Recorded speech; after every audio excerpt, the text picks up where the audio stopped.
সাম্প্রতিক বন্যায় ব্যাপক ক্ষতিগ্রস্ত হয়েছে কুমিল্লার মৎস্য খাত। পানিতে জেলার ৮৩৬ একর জমির মাছের ঘের, ২৫০০-এরও বেশি পুকুর ও দিঘি তলিয়ে গেছে।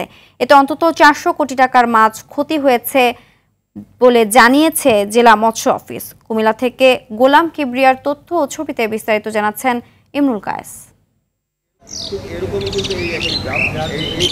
ভারত থেকে নেমে আসা উজানের ঢলে দেশে বন্যা পরিস্থিতির সৃষ্টি হয়। তলিয়ে যায় দেশের পূর্বাঞ্চলের জেলা কুমিল্লার ১৪টি উপজেলা। এতে ভেঙে পড়েছে জেলার অর্থনীতি। জেলার গোমতী, ঘুঙ্গুর ও শালদা নদীর বাঁধ ভেঙে তলিয়ে গেছে কয়েক হাজার পুকুর, দিঘি ও মাছের ঘের। ভেসে গেছে বিভিন্ন প্রজাতির মাছ। ফলে বিপাকে পড়েছে মৎস্য চাষিরা। এ পরিস্থিতি থেকে উত্তরণে সরকারের সহযোগিতা চান তারা।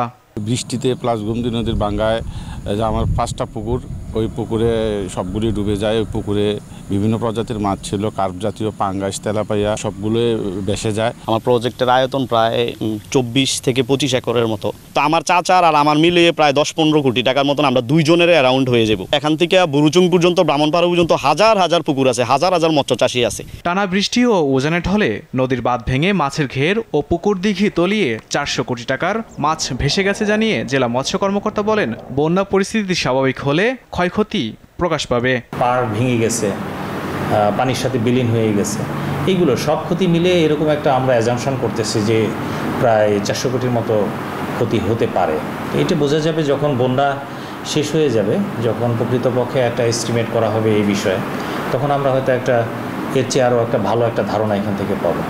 মাছ উৎপাদনে চাষিদের প্রণোদনা ও বিভিন্ন সহযোগিতায় সরকার এগিয়ে আসবে প্রত্যাশা সংশ্লিষ্টদের।